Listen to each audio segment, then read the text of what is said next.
Hi, everyone. Welcome to Mindset Matters. My name is Jennifer Watring, and I'm a Senior Program Manager for the Adventure Group in Morgantown.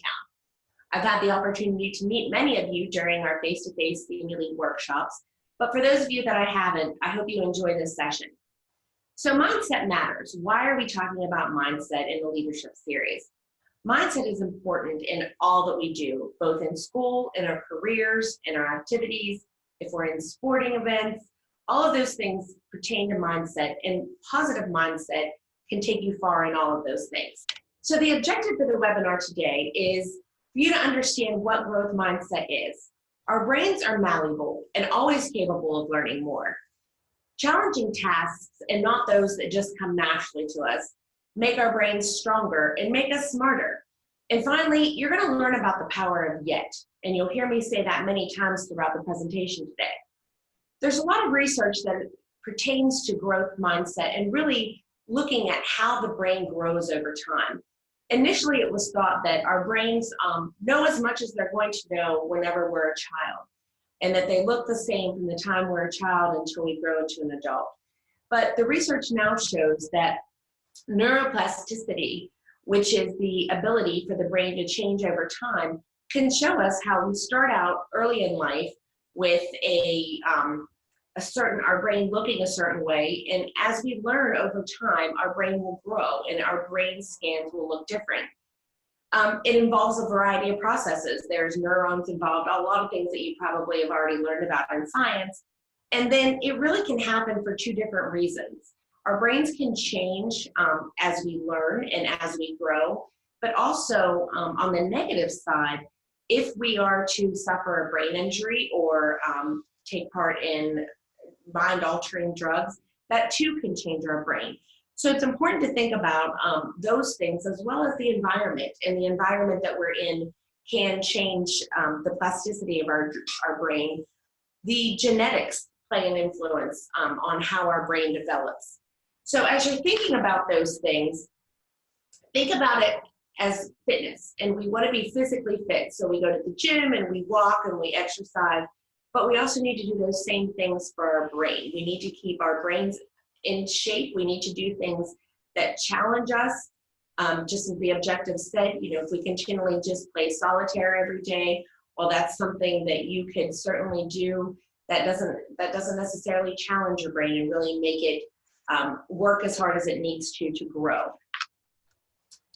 So there's a quote that says, if it doesn't challenge you, it won't change you. And that goes along with what I just said. But I'd like to tell you a little bit about my career here at the Adventure Group. And earlier on, I've been with the organization for about 13 years now. And earlier in my career, I was asked to do a presentation on a piece of technology that I had never used before. And I quickly said no to that request. And our president and CEO shared that she really wanted me to be able to do this presentation, and that she really wanted me to learn the technology and do the presentation for the group. So I resisted, and I finally then decided, well, if I have to do it, I'm going to do it the best that I can. So I set the technology up, I learned the technology, and I presented that presentation to a group of 15 or 20 people. And I can tell you that changed the way that I've looked at different things, different challenges, and different tasks that I was asked to do. Once I saw it, I was able to do something that I thought there was absolutely no way that I could do. The next time something came up, I wasn't as resistant to it. I was willing to take on those challenges and look for ways to continue to grow both personally and professionally. So think about those things and think about the way that sometimes when we're asked to do something, whether it's in school or at home, and we're so fixed in our thinking that we say, well, no, I've never done that before, I can't do that. Always remember that you do have the ability to learn. Your brain does have the ability to grow and change. So you want to get in the mindset of taking on those challenges so that it can change you and help you grow as an individual. So I'd like you to check out this video next. What determines our intelligence? One school of thought is that, okay, maybe you're either just born with it, or you either have it or you don't. Some people are smart, some people are less smart. Or maybe you can change it. And it turns out there's actually been a lot of research on this in the last few decades. And the answer is pretty clear that your intelligence can actually be changed. What we've learned, what researchers have taught us, is that our brains are actually a lot like a muscle. We know that you can grow your muscles by going into the gym and doing exercise and straining your muscles. You don't just work on things that are easy for your muscles to do. You do things that your muscles have to struggle with, that your muscles have to strain with, and then they rebuild themselves and they come back stronger. By struggling, it's a signal to your body to devote more resources to that part of the body. And we see that exact same thing with the brain. And here are just a couple of examples of it. This first one, this shows how the human brain develops in early childhood. This is a depiction of the neurons in a brain at birth. And then as a child develops, it interacts with its environment. It tries things out. It struggles. It struggles to talk, to converse, to interact with folks, to understand the world around it. And as it struggles, you see that by age 6, you have a much deeper and much stronger connectedness between the different neurons. Similarly, I can never say that word. These are depictions of these are the neurons of two different scenarios. This is the nerves of animals that were in unstimulating environments where they're not around other animals. They're in a bear cage. And then this is the brain of an animal that is in a stimulating environment, that is constantly being challenged, that is constantly looking at stimulating new things. And so the big takeaway from this whole area of research is you absolutely can change your intelligence, that your brain is like a muscle. The more you use it, the stronger it gets, and that the best way to grow it isn't to do things that are easy for you. That might help a little bit. But what really helps your brain is when you struggle with things. And it's actually research shows that your brain grows the most not when you get a question right, but when you get a question wrong. So at least for me, this is incredibly exciting because it lets me know that when I'm going through something and I'm facing those times of maybe a little bit of adversity or a little bit of frustration, I can feel good about the fact that those are actually the times that I am growing the most. And this isn't just something that I'm saying, nice words. Research tells us when you get something wrong, when you challenge your brain, when you review why you got it wrong, when you really process that feedback, that's when your brain grows the most. And that if you keep doing that, you're well on your way to having a stronger, more able, and I guess you could say, smarter brain. So coming back from the video, what you saw was a little bit of science and a little bit of explanation on how our brains change. Again, it used the same demonstration of growing your muscles and your brain, growing and having to work out to help that grow and help you learn new things.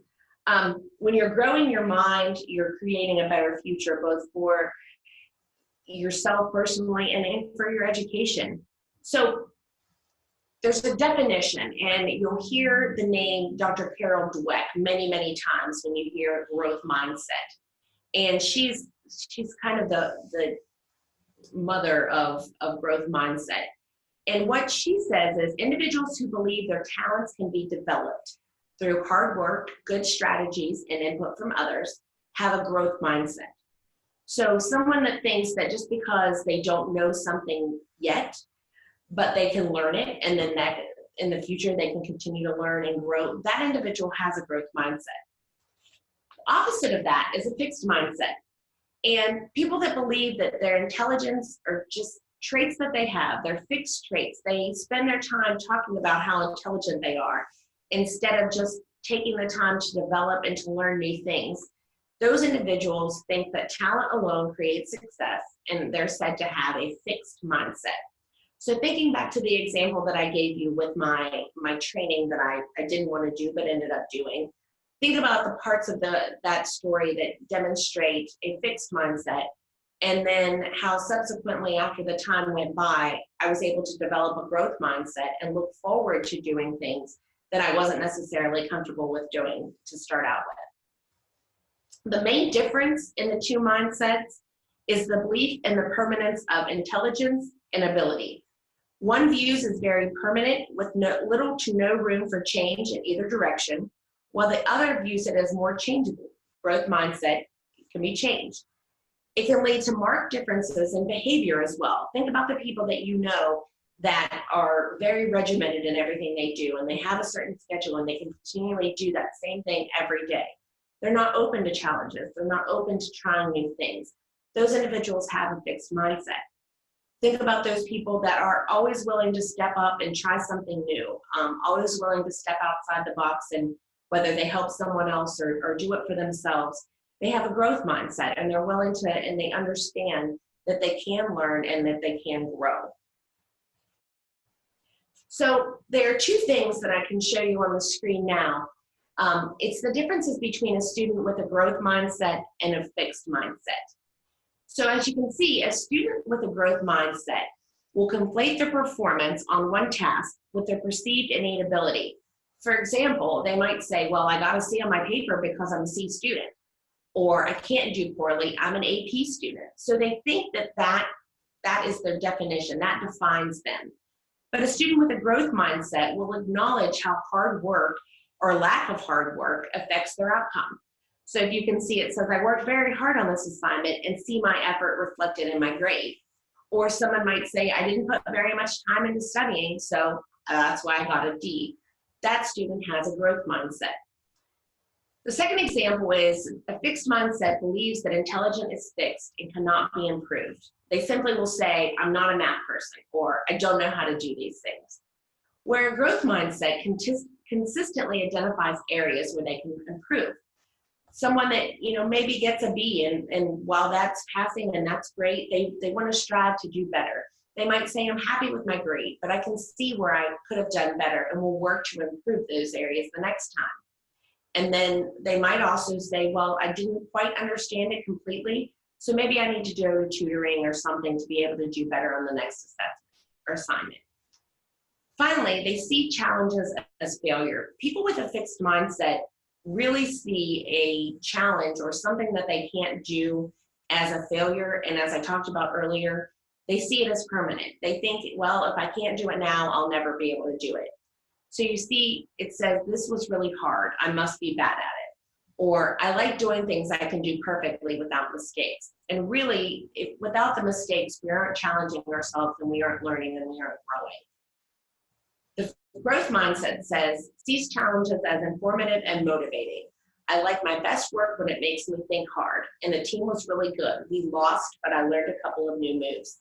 So all of this information is to help you think, and I want you to take just a minute and think about some of the things that you remember saying. Think about a time where you were faced with something that you maybe had never done before, or something you were asked to do, or a test that you had done and you maybe didn't do so well on. And think about your reaction or your response to that. And I want you to decide, do you think you have a fixed mindset or a growth mindset?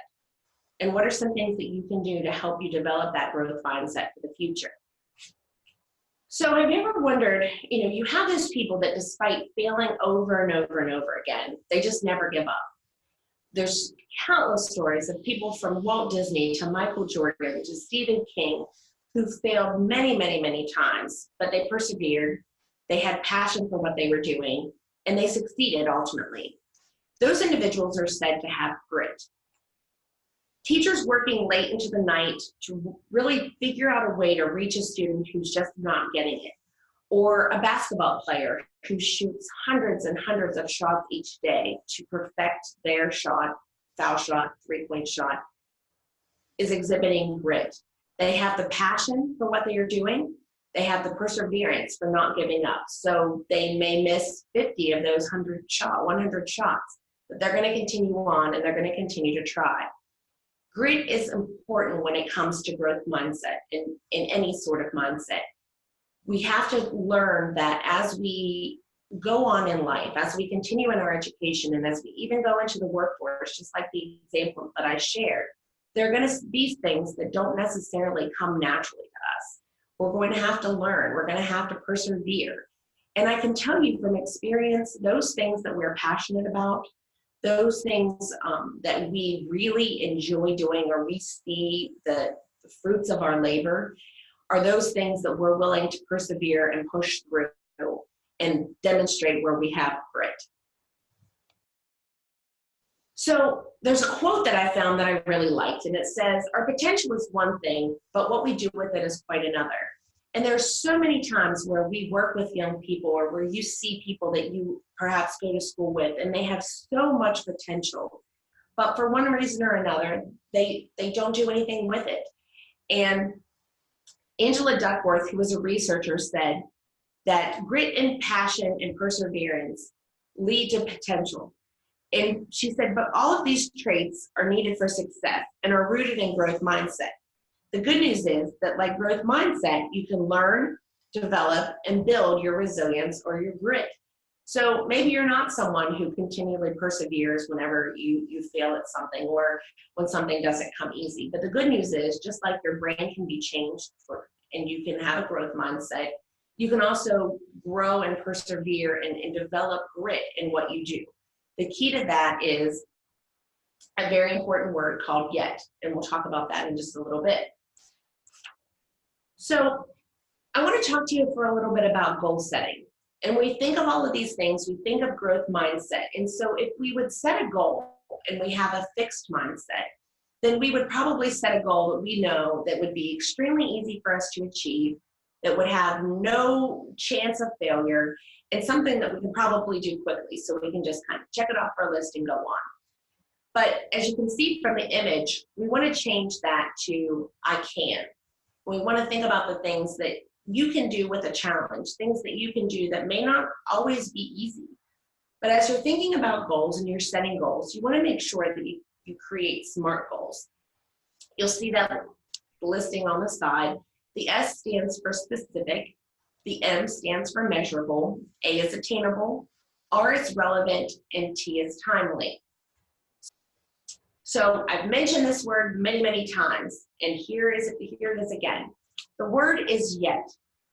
Every time you have doubts about whether or not you can do something, I can't do this math, I'm not good at math. Well, think about the word yet, and think about the fact, well, you can't do it yet. You know, I don't know this play in basketball. Well, you don't know it yet. If you continue to persevere and push on and exhibit the grit that we talked about earlier, there's no reason that you can't accomplish all of those things. The power of yet. This is a poster that a lot of teachers have in their classroom. So think about each time you say something like, I can't do this. Well, put yet at the end of that. I can't do this yet. This doesn't work yet. I don't know yet.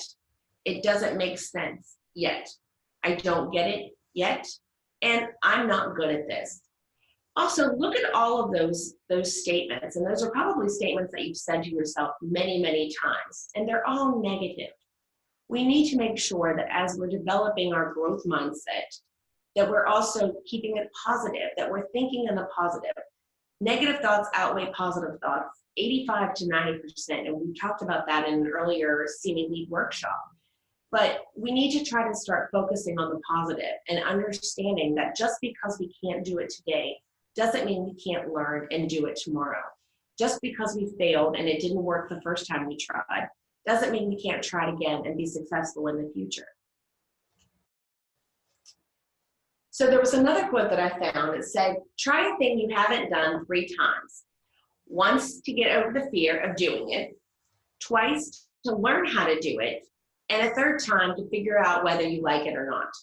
And I really like that, because I think that, we so often try something one time and then we just give up because we weren't good at it, or we didn't think we were good at it. But it's important to try things multiple times. You might try it once and you might find out that, it wasn't so bad after all.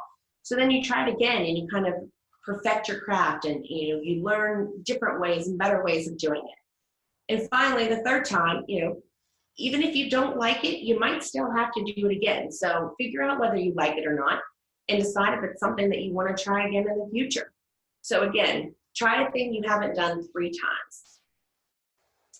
So as we wrap up, I'd like you to consider doing the certificate assignment that I've created.